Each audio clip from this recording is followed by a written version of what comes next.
Sir has joined. Okay, here I am.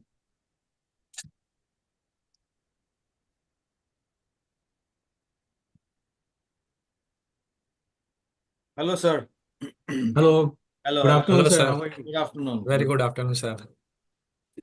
So it's already 4 o'clock and 7 minutes. So I think we should start, sir. Yes, sir. Sure. Yes, sir. Okay. So uh, very good evening to all respected delegate members and faculties who have joined here. I am Nilesh Darji from Corona Remedies. Welcomes you all in this Core Connect virtual CME on the topic of induction of labor and clinical experience with dinoprostone vaginal insert. So, respected delegate member, when I'm talking about dinoprostone vaginal insert, so it gives me immense pleasure that Corona Remedies has already launched dinoprostone vaginal insert in Indian market with the brand name of Cervidil.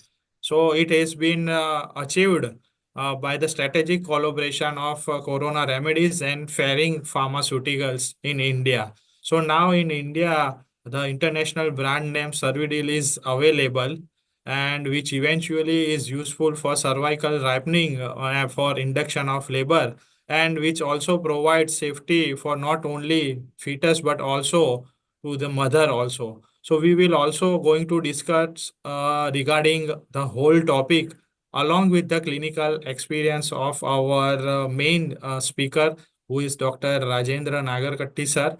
So without wasting too much time, I am starting this webinar with prayers. So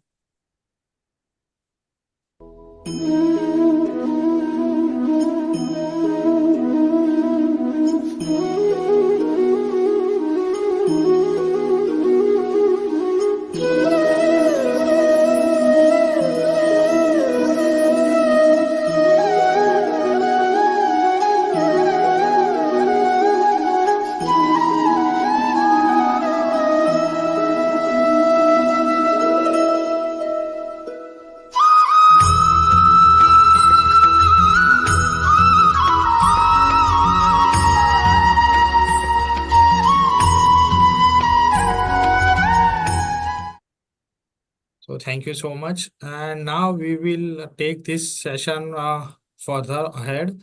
Let me introduce our scientific coordinator for today's webinar, Dr. Amit Bhargav sir.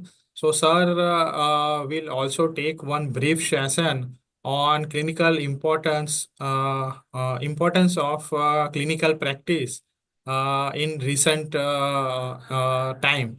So, how the clinical practice experience is important in recent time? He will take a brief session on that topic. So, let me introduce sir. So, Dr. Amit Bhargav sir, uh, I think there is some glitch.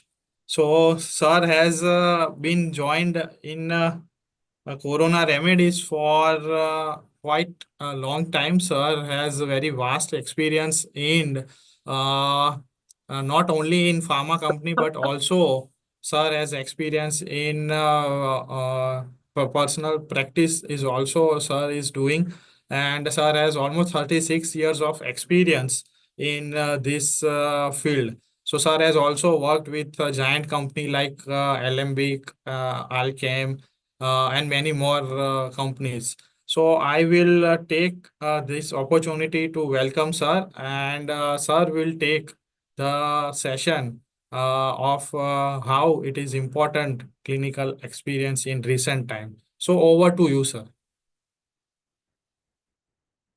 Okay.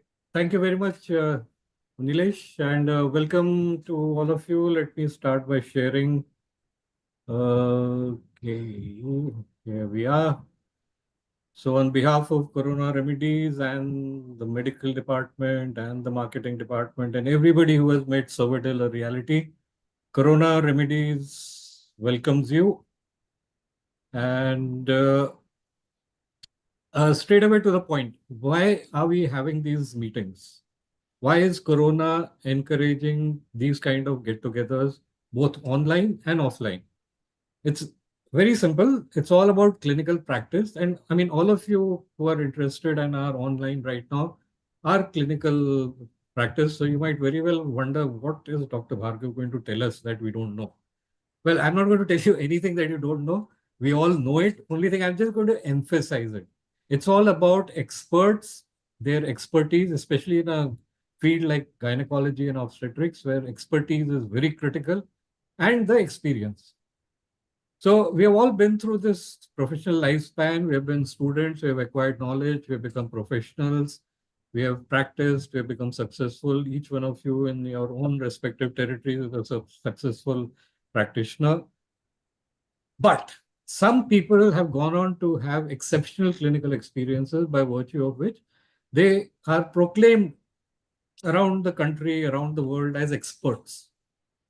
So there is a need to share these exceptional experiences to enhance the clinical outcomes in everybody's day-to-day clinical practice. Okay. Now, these, okay, I'll emphasize that point later. See, this is a clinical spectrum. I mean, we have grown up right from childhood hearing evidence-based medicine, evidence-based medicine. That's good. That's required. It's important. But it's not enough. It's not good enough for clinical practice. Please don't mistake my statement. I'm not saying evidence-based medicine is bad. It is good, it is necessary, it has to form the foundation of a practice, but it is not enough.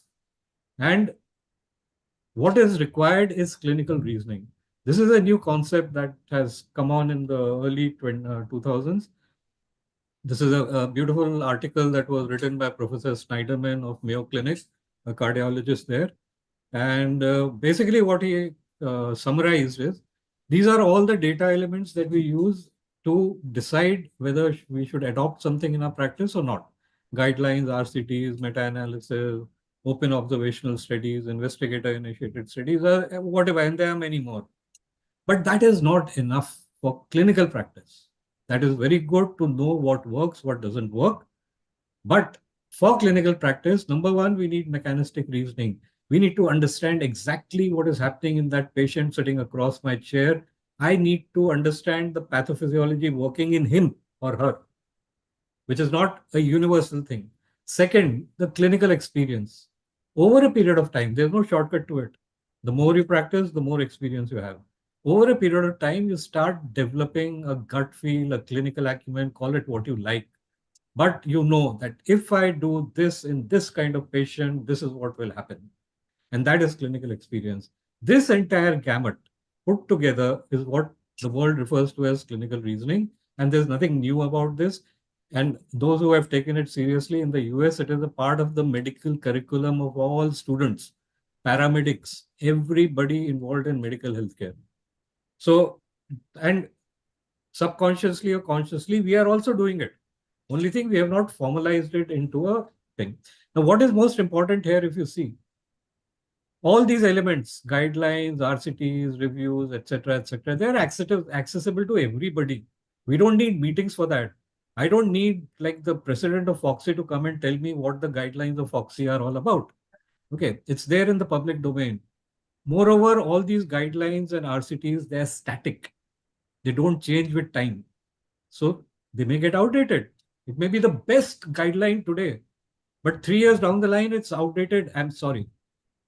And RCTs are often contrived because they're controlled environment, they're selected kind of patient population.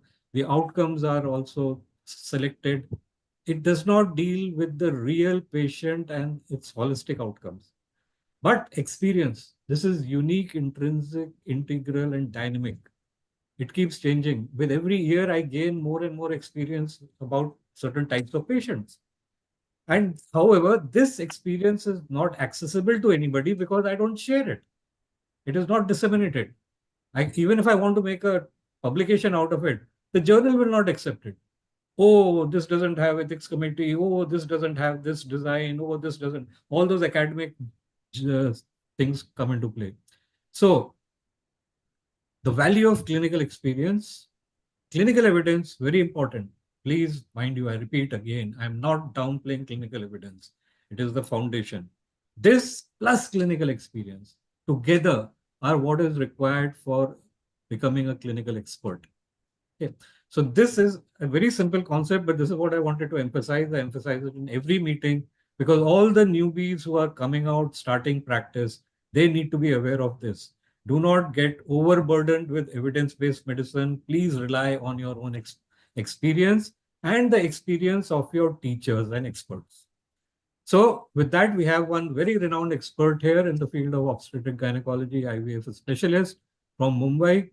Uh, Dr. Rajendra Nagarkatti, uh, who's got all these great, phenomenal, relevant degrees. His present position, consultant obstetric and gynecology, uh, and an IVF specialist at number of places where he's consulting. Ashirwad Maternity and General Hospital, Wockhardt Hospital, Bhimsen Joshi Municipal General Hospital, and IVF consultant and board member at the ProFort IVF Center at Kandivali. And not only that, he also manages to find time for other academic activities. He's founder secretary of ISOP ARB Mumbai chapter, vice president Association of Medical Consultants, and honorary librarian MOGS. His past positions are also equally illustrious. Immediate past chairperson of FOXY and AMOGS, past vice president trustee of It's okay, sir. Thank Association you. of Okay, okay, sir. I think everybody can read it. You're right. I don't need to waste time reading it.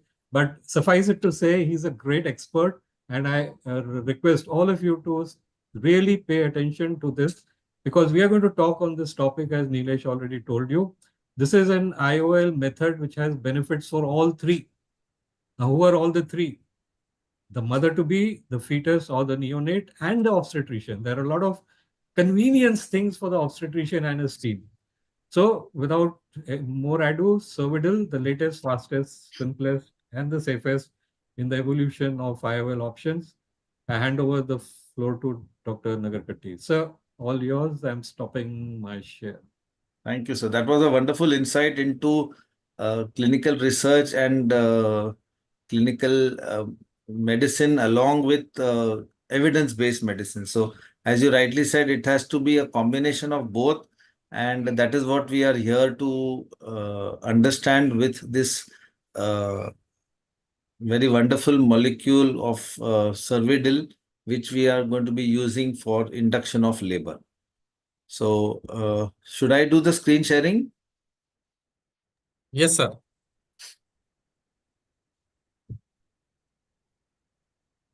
Okay, is my screen visible now? Yes, sir. It is clear and visible. Yes. Just do full screen. Okay.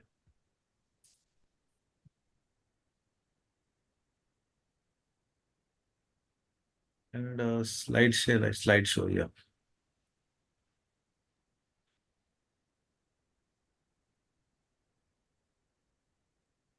Yes, okay. So thank you for the very kind introduction, Dr. Bhargav.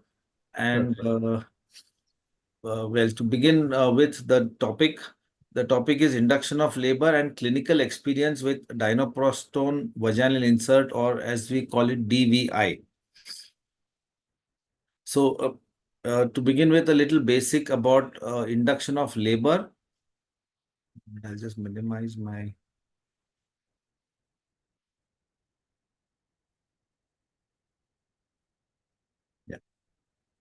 So labor is a process of regular, frequent, and effective uterine contractions that increase in frequency as the time passes by and leading to a progressive dilatation of the cervix and effacement, followed by the fetal expulsion. So this is important. It has to be effective uterine contractions that gradually increase in frequency, leading to a progressive dilatation.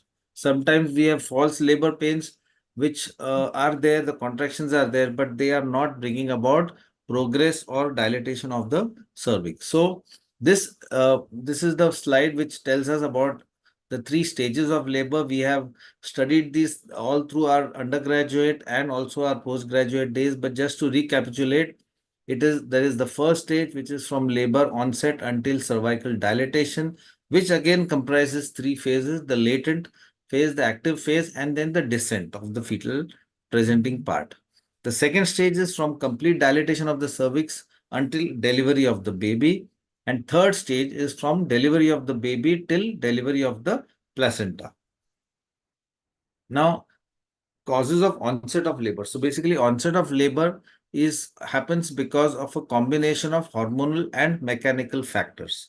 The hormonal factors are hormones like estrogen, then progesterone, particularly there is a progesterone withdrawal, which is important, then rise in level of prostaglandins, oxytocin, and fetal cortisol. Combined with this, there are mechanical factors like uterine distension, which itself sort of stimulates the onset of labor, stretching of the lower uterine segment, and softening of the cervix, or what we call as cervical ripening. Now, this cervical ripening, it actually is the first part which sort of sets the trend for sort of prepares the cervix for dilatation and then for further labor. So this cervical ripening is where the cervix becomes soft and pliable. Then there is thinning, as you can see here on the right side. This is where the cervix is tubular, and then here it is. Please excuse me, I've got a bad cold, so there may be some interruptions. But yeah, so this is where the cervix is long and tubular, and here it is become effaced and thinned out, and then it starts dilating. So here it has started dilating. It has become almost 5 centimeters dilated, and here it is fully dilated or 10 centimeters dilated. And now the head is ready to descend and deliver. Now, cervical ripening involves two phases. There is the slow phase, which is the reorganization of the collagen fibers. And then there is the rapid phase, which is collagen dissolution by the collagenase and the elastase.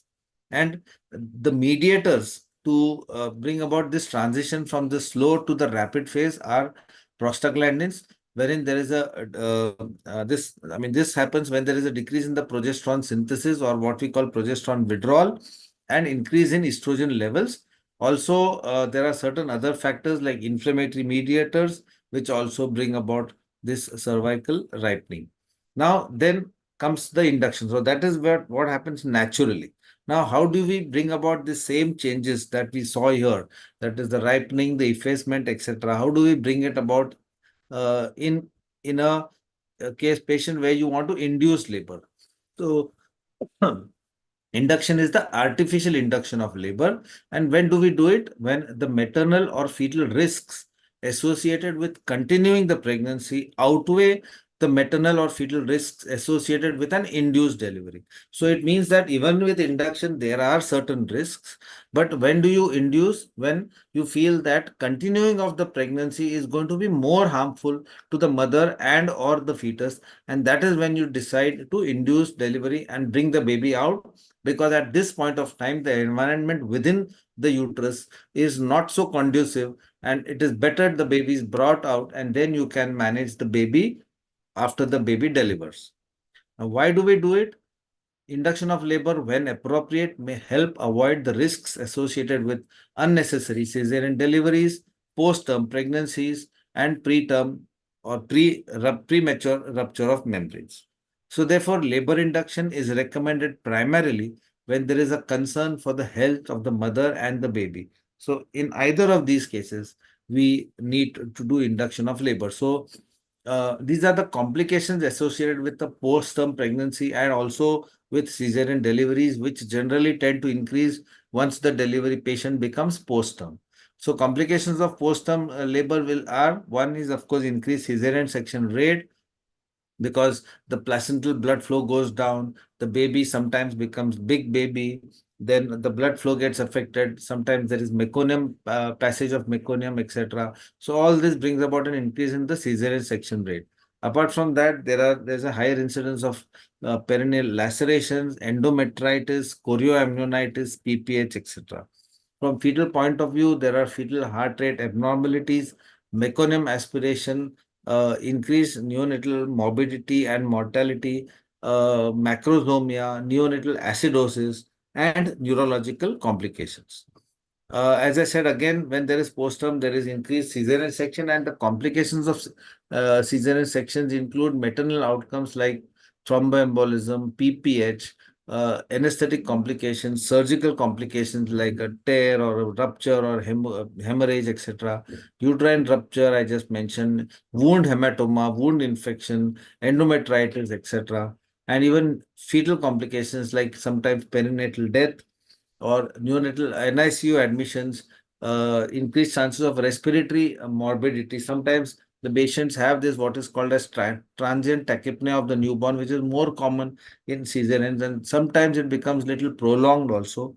There is altered colonization of the infant's gastrointestinal tract and increased risk of asthma and obesity. Now, with that background, now consider the indications of induction of labor. So what are the indications? Basically, when there's a reliable estimation of gestation of more than 40 weeks and some other causes like as per WHO, they have mentioned premature rupture of membranes. As per RCOG, they have mentioned other indications also like a prevention of prolonged pregnancy. Then PROM, that is preterm PROM at 34 weeks in absence of other indications, and even PROM at term at 37 weeks or beyond. Then, of course, if there is intrauterine fetal death, we need to induce labor. Then a previous cesarean section, sometimes if the patient is not getting labor pains, then we need to induce. And finally, on maternal request, sometimes today is the era of social obstetrics where sometimes we need to also consider the maternal request that she wants it on a particular day, etc. Although it is not really recommended, but yes, sometimes we do it at a particular time. As per ACOG, these are the indications: post-term pregnancies, that is post-dated pregnancies, PROM, fetal demise, abruptio placentae, chorioamnionitis, gestational hypertension, preeclampsia, eclampsia. Sometimes this preeclampsia becomes so advanced or so what you call severe that there is a risk to the mother and to the fetus. Risk to the mother becomes risk of eclampsia and other complications of PIH, and risk to the baby in terms of IUGR or even intrauterine fetal death. Then other conditions like maternal hypertensive disorders, again, same thing, maternal medical conditions, and of course, fetal compromise.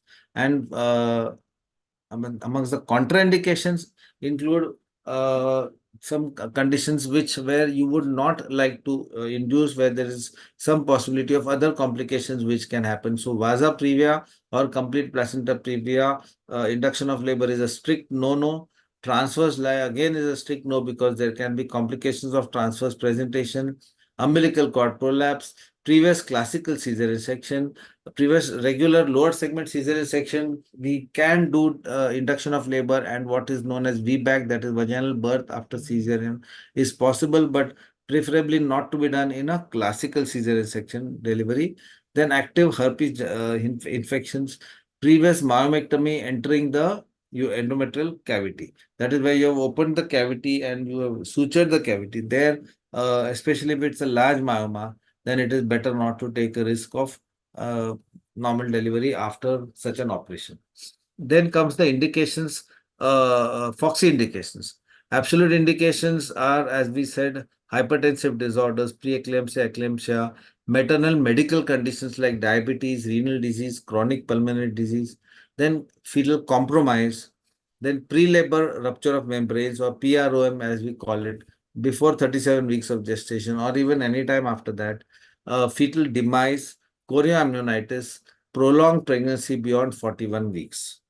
The relative indications of induction of labor becomes logistic factors, that is the risk of a rapid labor, that is if she has a history of very rapid labor and she's staying a little far away from the hospital, it is better that you induce her so that she delivers in a controlled manner when she is in the hospital, and sometimes not happening. Sometimes we see these cases where in second paras and third paras, they deliver in the train or they deliver in the taxi or in the auto rickshaw. So in such situations, you can plan it and do it in a proper manner at the hospital.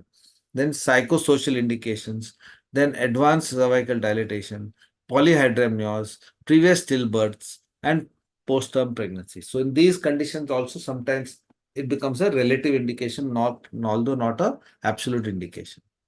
Now, therefore, IOL can basically improve perinatal outcomes. So compared with expectant management, labor induction was associated with fewer perinatal deaths, with a significant confidence interval and a significant p-value.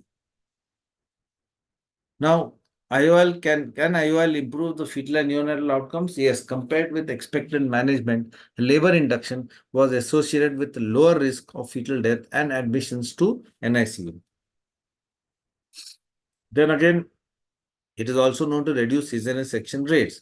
Compared with expected management, IOL was associated with a lower cesarean section rate, again, which is with a confidence interval of 95% and a significant p-value of 0.0067. So, these were the different stages of gestation where induction was done, and it was found to be successful. And it definitely, because as we have just mentioned earlier, whenever there is post-term pregnancy, there is definitely a higher risk of cesarean delivery. Now, this is again another meta-analysis which reported that the risk of cesarean delivery was lower among women whose labor was induced as compared to those managed expectantly. Now, multiple factors are there which can affect the success of your induction process. First and foremost, of course, gestational age. If she's very little far away from her delivery date, like if it's in the 7th month or something, then the induction can become delayed or can fail because the uterus is not yet in that particular, I would say, frame of mind, or not in that position to bring about uterine contractions, etc., etc. The hormonal milieu is not suitable when she is at a gestational age of, say, maybe 28 weeks or 30 weeks. It's only after 36 weeks or so that the uterus becomes more conducive to induction of labor. Bishop score, again, very, very important. That tells you what is the cervix like. And overall, there is an importance to Bishop score. We'll come to that. Then it also depends on the indications for induction. Then the neonatal birth weight, obstetric history, past obstetric history, body mass index, parity, and of course, maternal age. So all these factors play a role in your success of induction. Now, for induction, cervical ripening is essential for successful induction, and it can be stimulated via multiple methods. So, wherever induction of labor is indicated, you do an examination, you find that if there is a favorable cervix, then you directly offer an induction of labor. If it is an unfavorable cervix, then you need to artificially bring about cervical ripening by pharmacological methods or non-pharmacological methods. Again, the non-pharmacological methods can be general or medical. Now, this is the modified Bishop score, which tells us what is the state of the cervix. So, in this, first and foremost, we see dilatation. The point scoring is from 0 to 3, 0, 1, 2, 3. So, 0 is if the dilatation is less than 1, if that is if the os is closed. Then it is 1 if the level is dilatation is between 1 and 2. Then 2 if it is between 2 to 4. And 3 is if it is more than 4. The length of the cervix is also important. It is 0 if it is more than 4 centimeters. That first picture that I pointed out, the cervix is tubular and the length of the cervix is more than 4 centimeters. That is 0 points. Then if it is slightly dilated, say about, slightly shortened, say about 2 to 4 centimeters, then 1 point. 1 to 2 centimeters is 2 points. And less than, below less than 1 centimeter becomes 3 points.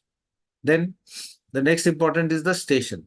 Where is the position of the presenting part or the head of the baby? I will refer to as head because generally we don't do induction in a breech presentation. So one of the indications is that patient's presentation should be vertex. So station relative to the ischial spines is, if you score, then if it is 1 point, If it is plus minus 1 or 0, it is 2 points. And if it is plus 1 or plus 2, it is 3 points. Then consistency. Here you consider firm, average, and soft. And fourthly, is the position of the cervix. So if it is posterior, it is 0. And if it is mid or anterior, you get 1 point. So with this, there's a total points that you can score is 13. That is, would be a very good score. So the total points is 13. And then generally what we surmise is that if uh, the cervix is, if the score is more than 6, it is favorable. So favorable score is 6 to 13 and an unfavorable score is between 1 to 5. And now this is the Foxy modification wherein you add 1 point for preeclampsia and for each previous preterm delivery. So if the, I mean, each previous delivery. So if she's had previous normal deliveries, that adds to the point because it makes induction much more simpler and faster. And you have to subtract or 1 less point if she is a post-dated pregnancy, if she is a nulliparous woman, and if she has got preterm rupture of membranes. Now comes the clinical experience with dinoprostone vaginal insert or DVI. So these are the different things that we will consider. The product features, DVI versus placebo, DVI versus methyl methods, DVI versus prostaglandins, its safety, and post-marketing studies. So coming to DVI. Therapeutic indexation, we have already said initiation and or continuation of the cervical dilatation and ripening in patients at or near term in whom there is a medical or an obstetric indication for induction of labor. Then second is the drug formulation. The drug formulations can be either in the form, is basically it's in the form of a 10 milligram reservoir of PGE2 alpha in a vaginal delivery system, which gives a controlled release of 0.3 milligrams per hour. This controlled release is important because the device releases the medicine over a period of 24 hours. So release of PGE2 maintained throughout the dosing period of 22 hours. That is because there is a controlled release of 0.3 milligrams per hour. Half-life is generally 1 to 3 minutes. And generally it has to be stored in the freezer compartment of the fridge and not just in the door handle or in the regular fridge, but it has to be stored in the freezer and inside the original container, which is an aluminum foil. So this is how it is. Basically 10 milligrams of dinoprostone dispersed in a hydraulic hydrogel matrix, and that is generally within this particular insert, which is to be placed behind the cervix. A single insert delivers controlled release of drug at the cervix for up to 24 hours. The long tape which is there along with it is actually the drug retrieval system, which is to pull out the insert in case of any adverse effects. And with a half-life of just 1 to 3 minutes, the levels and actions of dinoprost can immediately be stopped once you remove the bring out the insert. So basically, it provides continuous controlled release of PGE2. The PGE2 is in a hydrogel polymeric matrix, which delivery system which contains total of 10 milligrams of PGE. After insertion, the insert absorbs vaginal fluid, swells in 2 to 3 times its original size, and then it begins to release the PGE2. And that release is what I told you, 0.3 nanograms per hour. Now, PGE2 is released continuously at a rate of 0.3 milligrams per hour over 24 hours, and therefore, in total, approximately 7 milligrams of PGE2 is being utilized after the DVI insertion. The excess amount is just in case sometimes you don't get the desired effect. So that is why a little bit more has been put in. But if you consider 0.3 per hour and total of 24 hours, then it comes to exactly speaking 7.2 milligrams. So now the insertion. So first you have to open the aluminum foil at the tear that is provided, pull the DVI vaginal delivery system outside, which can be done using the fingers, and position the DVI insert securely in your middle and index fingers, and then insert the fingers into the vagina. Introduce the DVI high up into the vagina, assisted by a small amount of aqueous gel. So that aqueous gel is optional. Basically, it is used to lubricate the fingers as you insert the gel. And you have to position it behind the posterior vaginal fornix, behind the cervix in the posterior vagina transversely to ensure that it remains in situ. So proper administration is critical to avoid potential risk and should be performed by the trained professional. So this is important. This needs to be explained to your juniors also as to how this is to be inserted or even removed.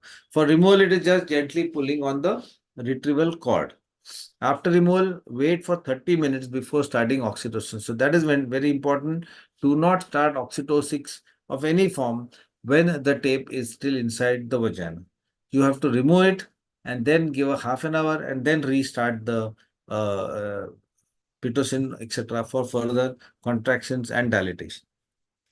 Indications for removal: one is insufficient cervical ripening in 24 hours. Then, yeah, so this is important because, yeah, if there is no dilatation at the end of 24 hours, you don't insert a second insert. That is very important. As of now, there are no studies where a second insert has been introduced. So if there is insufficient cervical ripening or dilatation at the end of 24 hours, you can probably go for a cesarean section if it requires that the baby be brought out immediately. Secondly, if there is an onset of labor, that is, if she's started getting contractions, then you need to remove it. Third is if there is uterus hyperstimulation. Fourth is if there is rupture of membranes and the membranes have started flowing, and maternal adverse effects. And lastly, evidence of fetal distress. So in any of these indications, it is better to remove the tape.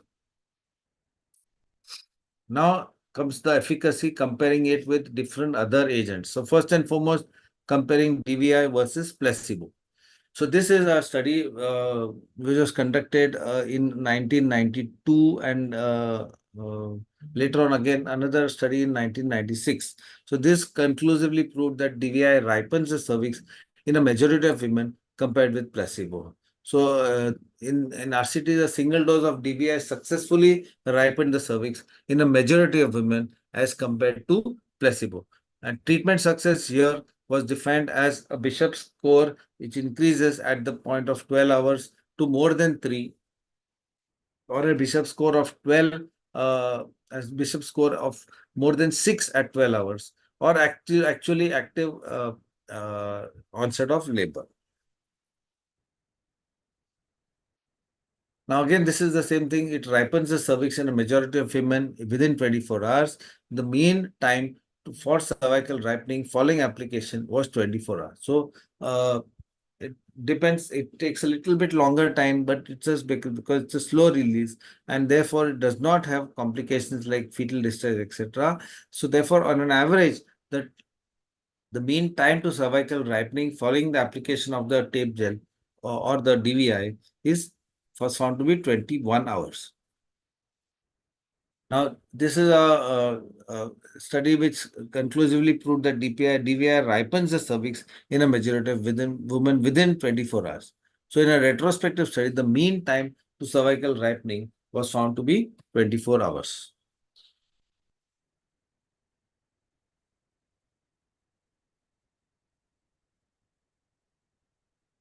Yeah, and this again just shows that DVI basically induces labor in a majority of the women. That means it is successful in inducing labor in a majority of women. In a retrospective study, the majority of patients, 69%, went into active labor within 24 hours of DVI insertion.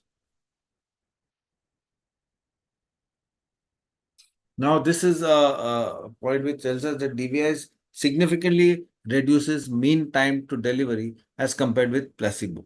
So, prolonged labor, we know, can result in a lot of negative aspects like negative birth experience for the mother, including reports of inability to cope with pain, etc., exhaustion, expulsion, and increased dependence on the paramedical staff, nurses, midwives, etc. And a reduced duration of labor may therefore contribute to a positive childbirth experience for the patient, particularly the first time mothers. So this, in fact, was a very important aspect, that you are facilitating the process of labor and thereby making it more, I would say, enjoyable for the patient. DVI induces labor with just one application in a majority of women. So in a retrospective study, DVI induced labor with one application in 80% of nulliparous women and 97% of multiparous women. As I said, it is much more effective in the multiparous women because the cervix is already quite ripened, I would say, and therefore the response or the result is better. A second dose of DVI is not recommended at the effect as the effect of the first dose remains for quite some time, and therefore a second dose or a second application of a DVI is not necessary or is not indicated at all. Now this is comparing DVI versus mechanical methods. So first thing would be with the Foley's catheter. So this is DVI and Foley catheter demonstrated comparable delivery rates. In an open label RCT, Foley's catheter and DVI demonstrated comparable rates of cesarean deliveries, spontaneous deliveries, and interval to birth, intervention to birth interval. Okay, so if you can see here, the cesarean delivery rate is 21% with rather 20% with the Foley's catheter and 22% with DVI. Spontaneous delivery was also seen in 68 patients out of the total 150, and spontaneous deliveries were 73, that is 61%. And the time from the start of intervention to the birth, that is time taken by the DVI to bring about a final delivery, was 20 hours in the Foley's catheter group and 27 hours, very comparable in the DVI group. Now, DVI results in a lower rate of oxytocin augmentation compared to Foley catheter. So, in the Foley's catheter, once you have inserted the Foley's catheter, given a traction and brought about cervical dilatation, subsequently all of them have to undergo oxytocin induction. So, it's in an open labeled RCT, oxytocin augmentation of labor was required significantly more often with the Foley's catheter compared with DVI. So, in the Foley's catheter, one has to use oxytocin. DVI results also in a shorter time to delivery as compared to Foley catheter. This is again a meta-analysis of RCTs, 1,227 patients. They found that the time from induction to delivery was significantly shorter in the women administered DVI as compared to those who were attempted with Foley's catheter. Then DVI and Foley's catheter demonstrate comparable cesarean section rate. So, in terms of cesarean section rate, both are the same.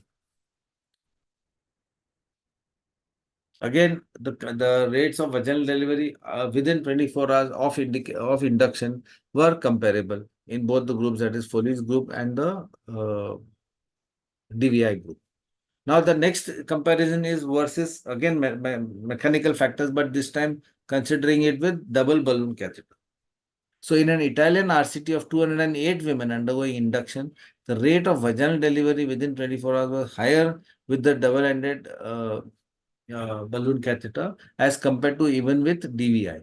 So, it is definitely useful, and the rate of vaginal delivery within 24 hours was higher. Then the second one is that cesarean section rates were comparable. Between both the groups, cesarean section rates were comparable, and epidural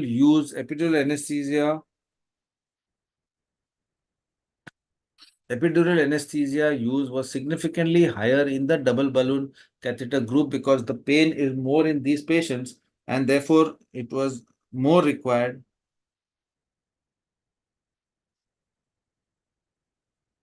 The pain was more in the double catheter group, and therefore they required epidural anesthesia in a bigger number as compared to the DVI group. Then again, DVI resulted in a reduced requirement of oxytocin, again similar as is for the Foley's catheter, even with the double balloon catheter, the oxytocin requirement was less in the DVI group. Again, the same thing here. Both of them showed comparable cesarean section rates. So the success rate is good. The cesarean rates are comparable. There is less requirement of oxytocin. There is more requirement of epidural anesthesia. All this in the mechanical group. So therefore, overall better efficacy was seen with the DVI group. Now this is comparing of DVI versus other prostaglandins. So this is comparing it with prostaglandin E2 gel and also with misoprostol. Now, this is the again a study by Zheng et al. This was in I think the 2015. So this was DVI results in an improved rate of vaginal delivery within 24 hours as compared with PGE2 gel. So as I said again, there is a better rate of vaginal delivery within 24 hours as compared to PGE2 gel. On the other hand, the cesarean section rates are comparable. It was the same in both the groups. That is where intervention was done, and secondly, where intervention was not done. Then the next one is comparing it with other prostaglandins, like with oral misoprostol. So DVI results in a lower rate of vaginal delivery within 24 hours compared to oral misoprostol. So an RCT of 160 women conducted in Saudi Arabia found that DVI was associated with a lower rate of vaginal delivery in 24 hours compared with oral misoprostol. So, there was a lower rate of vaginal delivery within 24 hours as compared to oral. I think there's a typing mistake here. It is a higher rate of vaginal delivery in 24 hours as compared to oral misoprostol. And again, this was the same study, RCT, conducted in Saudi Arabia. The time from first treatment to vaginal birth was comparable. So the time to induction was comparable in both the groups. This is another study, the Chinese study of 411 women, where the mean time from the first treatment to vaginal delivery was significantly shorter in the DVI group as compared with the oral misoprostol group. So it resulted in a higher vaginal delivery rate within 12 hours also as compared to oral misoprostol. So not only delivery rate within 24 hours, but even delivery rate within 12 hours was higher in the DVI group.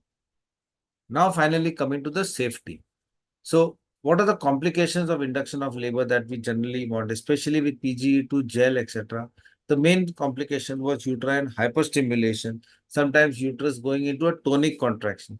So uterine hyperstimulation is overactivity of the uterus as a result of IUL, and it can be defined as a uterine tachysystole, that is more than 5 contractions in 10 minutes, averaged over a 30-minute window.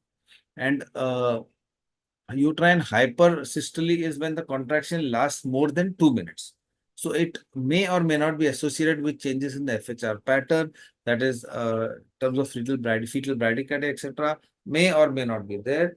An increased risk of uterine tachysystole is an expected complication associated with induction of labor, particularly with oxytocin, with dinoprostol gel, and also with misoprostol. A deceleration of FHR in response to contractions has been shown to be more indicative of a neonatal depression or metabolic acidemia than the rate of contractions alone. So it is not only because of the contractions, but it is because of other associated factors as well. So therefore, tachysystole should be qualified by the presence or absence of fetal decelerations. So if there is a deceleration in the fetal heart rate, then it is supposed to be indicative of neonatal depression or metabolic acidemia. Now, these are some of the preclinical studies, and they have demonstrated the safety of DVI. Preclinical studies have demonstrated that PGE2, which is the active ingredient of DVI, it acts locally. It has no systemic significant systemic exposure, and therefore no evidence of any toxicity. The hydrogel polyurethane and the polyester polymers, which form part of the release system for the PGE2 and the retrieval device showed no adverse effects in the toxicity studies. They were found to have no local tolerance problems, and the hydrogel was negative when tested for causing any syndrome, toxic shock syndrome. So, overall, much better safety and efficacy was seen with the DVI. It has demonstrated safety profile in clinical trials as well. The hyperstimulation rates are low and reversible. In one placebo-controlled study of 206 women, there were 5 cases of hyperstimulation, and all of them reversed within 2 to 30 minutes of the TBI removal. Only one case required tocolytic. So that is the importance of the short half-life of just 1 to 3 minutes. So once you pull out the tape gel and remove it, the contraction cease within the next 5 minutes or so. There are no long-term neonatal complications in clinical trials. Removal of DVI due to an adverse effect during induction of labor led to quick resolution of the event and did not have any negative consequences on time to delivery or any neonatal outcomes.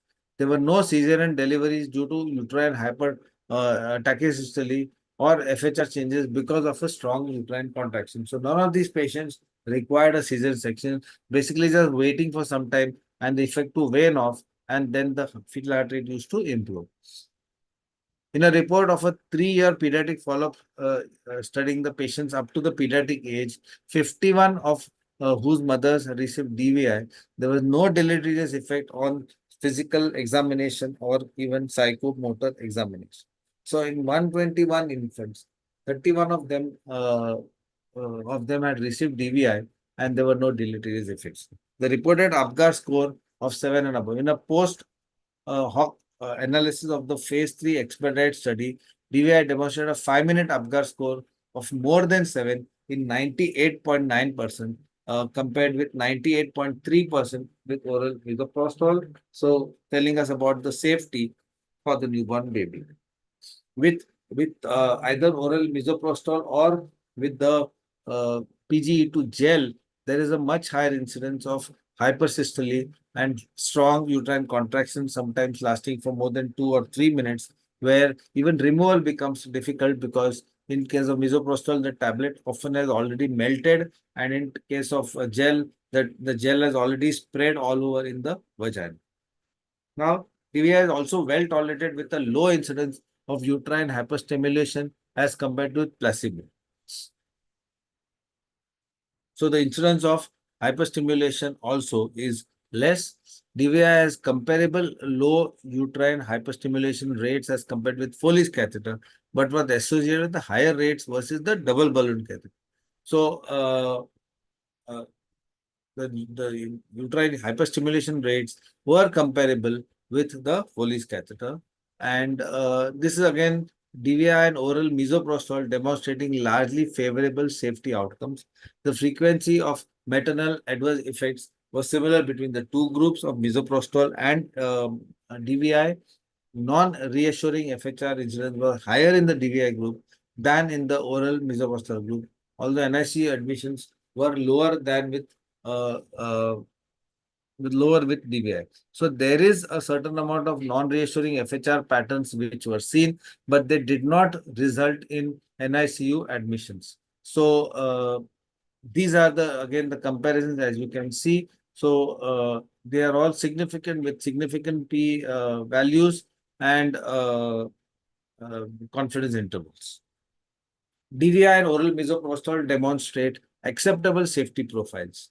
Adverse effect frequency was low and generally comparable between the groups.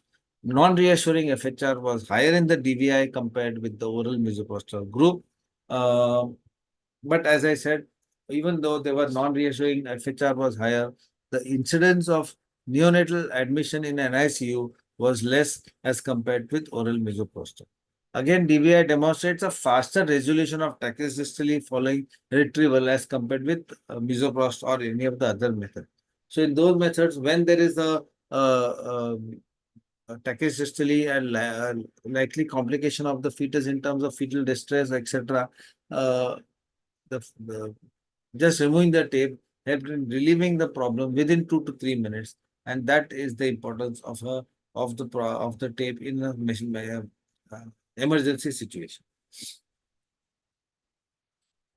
Now, DVI is well tolerated and associated with the lower incidence of tachysystole as compared to Misodel or the misoprostol tablets.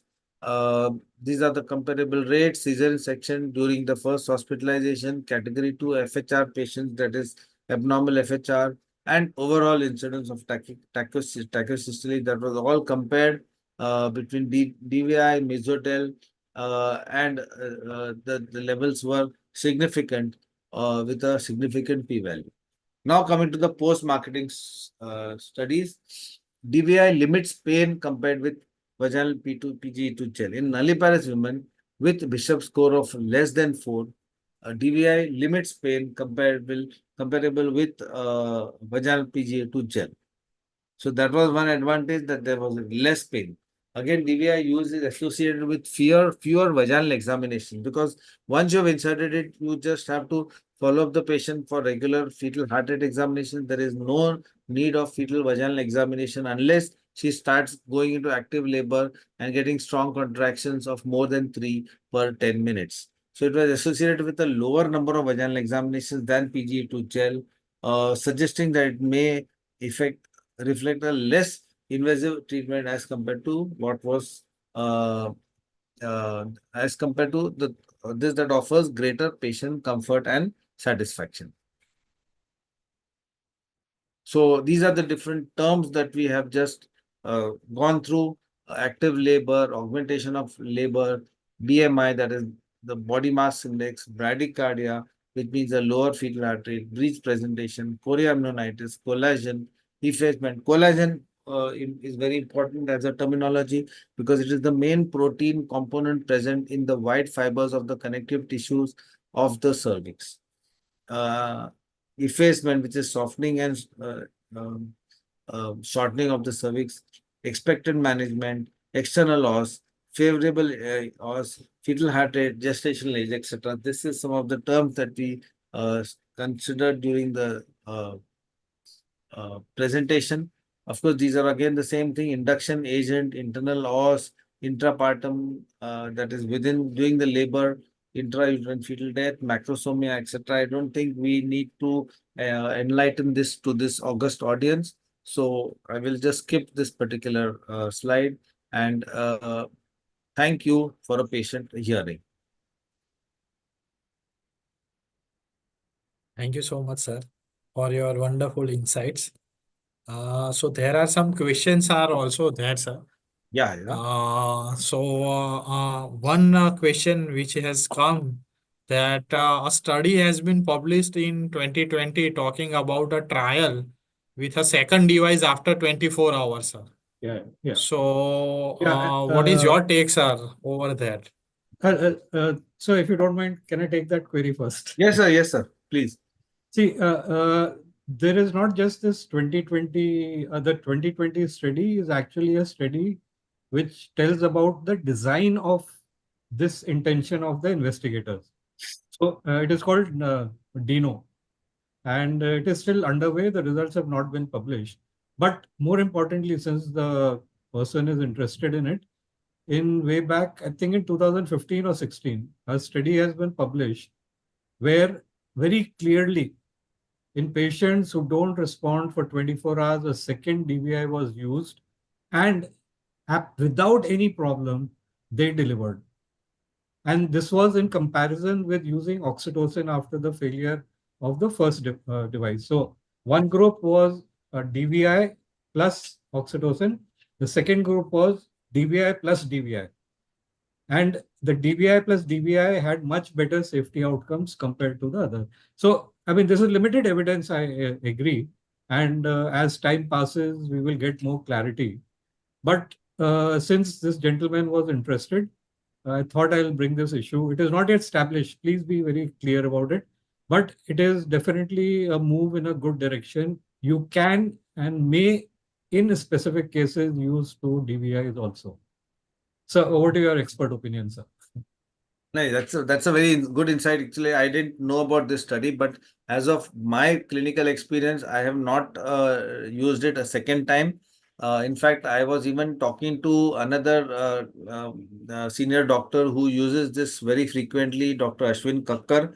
Right. I Right. asked him what can we do if there is no effect at the end of 24 hours, and he also said that you can't do anything if she has not progressed at the end of 24 hours. You have to go for a cesarean section Right. Right. and proceed. Of course, just I mean, like probably if the things are all normal, if the NST, the non-stress test is normal, other Mm. parameters are normal, you can recheck on the sonography, and if the other things are normal, then probably you could try some other method like mechanical or something. Or as you have said, Dr. Bhargav sir, probably now with more studies, we can go for a second DVI, just like how we are using for the PGE2 gel. With the Right. gel also, initially it was only one application, then the studies came out with the second application. Now there are some studies which say even a third application can be put in Okay. with the PGE2 gel, Mhm. 6 hourly or 8 hourly intervals. So that way, I think with more passage of time, probably more we can start using it a second time also. Right. Nilesh, before you go to the next query, just since we have talked so much on it, and for the information of the gentleman who asked this question, I'm just projecting only this just to highlight, just to make him comfortable with the fact that this exists. Okay, this is the study I was talking about. And as you can see, oh yeah, this is 2015. And we'll just read the abstract. A second dinoprostone vaginal insert is an effective and safe choice for patients with unfavorable cervix not responding, blah, blah, blah, blah, blah. Okay. And these were the two groups, repeated dinoprostone vaginal or intravenous oxytocin.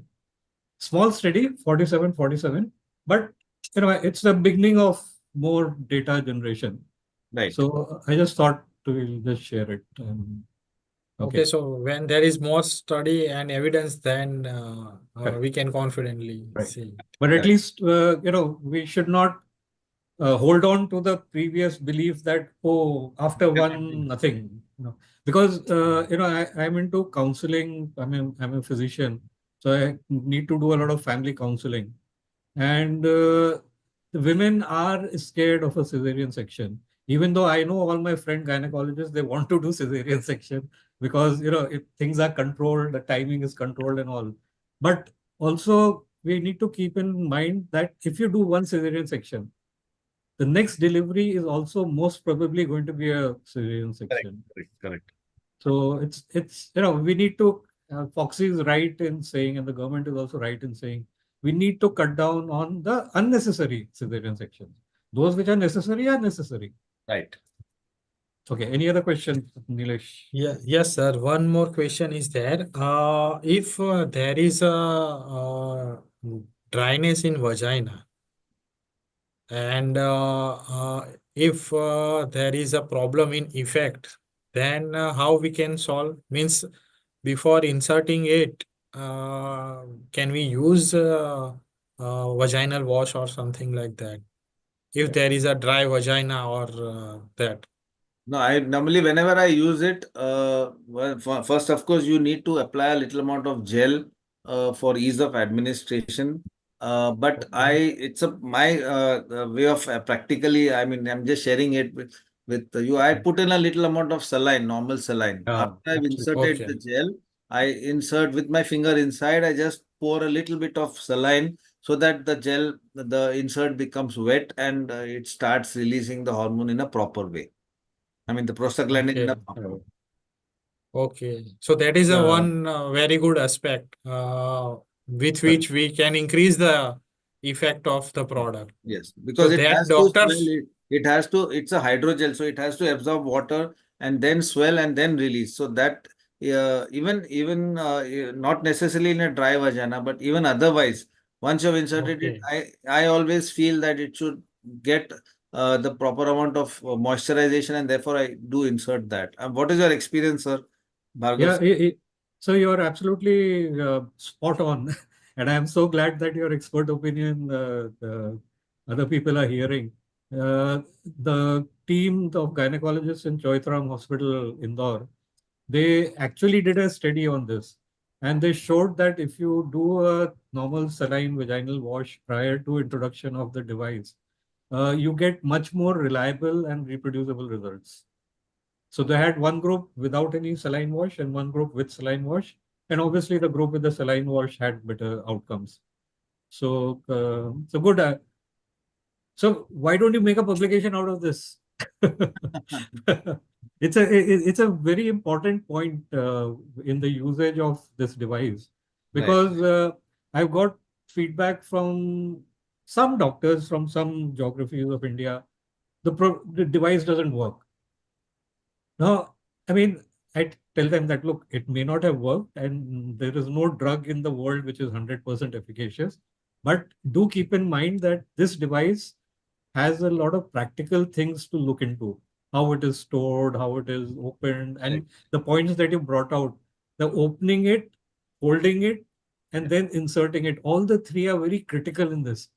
It's not like a regular PV that we normally do. Here, the devices should be within the fingers, appropriately placed, and all that. So they said that it didn't work. So I said, please take care of these practical things. And also keep in mind that this is a device which is approved by regulatory authorities of more than 31 countries across the world, developed countries included. And there are more than 100 publications on this. It's since 1991. So it might have come to India recently, but it's a very old product. And if it's working all over the world, why should it not work in India? So it's to do with the improper usage, not a fault of the device. Correct. So, Yeah, rightly said, sir.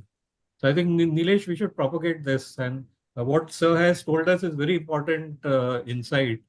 A little bit of saline vaginal wash, it takes hardly any time. It's hardly any cost, but it can give fantastic results. Yeah. Yeah, absolutely. And it has been not mentioned in various reference also, but this is a small suggestion, but it is very well Yeah. useful. Yeah, sir. In fact, this ideally proves what I said in the beginning, the importance of clinical experience. See, using Absolutely. normal saline for an average clinician is, hey, what's the big deal? Yeah, why should I document it? So they will not write it in the reference, even though they're doing it regularly. But they don't realize that if you don't do it, you can get false results. The results, So this is the importance of getting experts to talk about things. They come up with these real precious pearls. Thank you, sir. Thanks. One more thing is there, sir. What are the pre-insertion guidelines, like check parameters before using Cervidil? Like if this parameter is okay, then Cervidil will have better chance of giving its maximum effects. Like you have mentioned that parity and BMI and baby's weight. So which are the 4-5 parameters which are there? Then there is a increased chance of effect of Cervidil. If you can summarize those parameters, sir. Like if this is like body mass index, how much it is, then if it is like this, then yes, Cervidil can have higher chances of effect. No, So, basically, sir, I think it's the same thing. Whatever the indications and the contraindications which are there, those are the ones which are important. And amongst them, I'll say the first and most important is the Bishop score. If you have a okay, favorable Bishop score, a short cervix, sometimes almost just little bit 1 or 2 centimeters opened up, uh, she's multiparous, then definitely in such a patient, it gives you a much better uh, result. And you have to just rule out the contraindications. okay, That is important. Otherwise, if there is an indication, you have to go ahead. But important thing is to rule out the contraindications. So if the contraindications are ruled out, then there is no problem. Like uncomplicated pregnancy, like I said, generally we don't do it in a breech presentation, especially if she's a primigravida with a breech presentation, then it's a strict contraindication. I would say gestational diabetes, where the baby's size is there is macrosomia and you are likely to have an obstructed labor. So that is again which you have to rule out. Uh, Very prolonged PPROM where there is hardly any liquor inside. With the AFI just about 2 or 3. So there again you need to avoid the use of the device and probably go straight away for an operative delivery. A severe IUGR baby, again a compromised baby. So these are the things which you need to rule out, which are I would say, the contraindications. Placenta previa, a strict no, because there definitely you should go straight for a cesarean section. Malpresentations, other than breech also, even transverse lie, etc.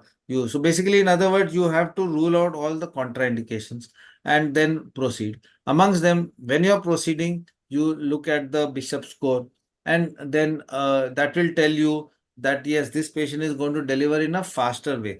I have seen sometimes patients delivering within 6 hours also, and sometimes patients don't deliver even after 24 hours. But yes, there is most often what happens is the cervix does open up, and then it gives you a chance to do the other methods like the cervical stripping that we do, the uh, we call it stripping, that is the release of the membranes, which again brings about a release of prostaglandins, and then it brings about a further progress in the labor. And then of course there is oxytocin. So very often we do need oxytocin augmentation after the cervidil has played its role. But sometimes even without any oxytocin, it has worked. And as we have seen in the studies, this is more often with cervidil, that you don't need oxytocin as compared to other mechanical factors, or probably factors like misoprostol, which are just purely agents for cervical ripening. Okay. Okay, sir. So thank you so much for your valuable feedback. This is all from my side. Bhargav, Amit sir, do you have anything? Sir, you are muted. Yes. I think my laptop has also got tired of listening to me. Okay. I just want to, I noted it down. There are 2, 3 points that Sir made, which I want to just re-emphasize for the benefit of the audience. See, the safety of this device is very good for 2 reasons. One is the fact that the release is controlled release, unlike tinoproston gel, where once you put it in, you basically have no control whether how much of it is going to get absorbed and what is going to happen. Here it is controlled bit by bit, therefore making it safe. And should any side effect occur, like hypertachysystole or whatever, you can just pull out the device. So 2 aspects of the device make it a fairly safe proposition. So that was one thing that Sir mentioned. I just want to highlight that. Then, yeah, I already talked about that. It's not just the method of introduction, but the method of unwrapping, the method of holding, and introduction. All the 3 are very critical. Yeah. And lastly, the point about storage. Sir mentioned about storage. Please remember, all the people listening in, this device should be taken out only maybe 1 minute before you have to insert. The patient is in position, or you are gloved, everybody is ready. Then you take it out of the freezer. I mean, ask your assistant to take it out of the freezer, open it, remove it, hold it, insert it. This is very important. You mentioned the name of Dr. Ashwin Kakkad, sir. And I had a talk with him at one of the other meetings. And he narrated a very interesting thing. He saw in a very reputed hospital, I will not name it, in Delhi, PGs and doctors roaming around with cervidil in their apron pockets. I mean, obviously the product is going to not work. It has to be in deep freezer conditions. So everybody, please take care of that. If there are minor modifications that need to be done in your clinic or setup and OT or whatever, please do that and train your staff. And believe me, those people who have done this, they are getting excellent results with Cervidil. So that was the thing. And one last thing, and this is just on the basis of the multiple queries that keep coming my way. They say Cervidil is so expensive, our misoprostol is so cheap, few paisa versus several thousand rupees. That is a very short-sighted, improper evaluation. Please remember that the incidence of cesarean section is more with misoprostol. And a cesarean section, when you're doing it, you're going to charge the patient that also. No? There's going to be the doctor fee, there's going to be the stay charge, there's going to be OT charges and all those charges. So misoprostol, if there is a complication, turns out to be more expensive. And on top of that, if there is a cesarean done the first time, the next one is also likely to be a cesarean. So the cost of the baby and the babies becomes much more than Cervidil's cost. So we should not do the arithmetic that way. We should look at the complete picture. Cervidil is not expensive.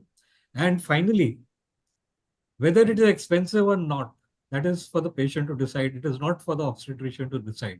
Please remember. If my patient is ready to spend 10,000 rupees, who am I to say that, no, this is 3,000 is too expensive for you? It's their pocket, it's their baby. They value the baby much more than we doctors value that baby. So for them, this 2,000, 3,000 rupees is not a big deal. That is not a reason not to use a wonderful device like Cervidil. So please keep that in mind and in your You need arithmetic. to go to and any practice. level to have a normal delivery. Yeah. So that makes, yes. So thank you very much, sir, for your presence, for your time, and making this a wonderful experience. Thank you. Thank you. Nilesh, all Thank you so yours. much. Thank you so much, sir, for your time and your feedback and your experience with Cervidil. With this, we are going to end this session. And again, thanking you all, sir. Thank you. Actually, Thank because you. of the strike and all that, I didn't publicize it too much. I mean, I didn't send it to all the many various groups. Okay. Because in fact, we had a CME in the evening today, a physical CME which we had cancelled, postponed. Oh, okay. So in view of the the Strike. strike and all that. Yeah, actually, our one CME was also there. We had also cancelled it. Physical CME was there. So So that's why I because didn't of the strike. send it too many across. So maybe some other time we can do it in a bigger way. Yes, sir. Sure. Absolutely. No problem, sir. That will be wonderful. But we have shared it to our all the groups Yeah, you can all do over it. India. From my Yeah, side, you it can. would have Yeah, looked yeah. odd that I'm Yeah, not absolutely. that way. That is why. Okay, sir. Thank you. Thank you so much for your time, sir. And I'm closing the Okay. webinar. Yes, sir. Thank you.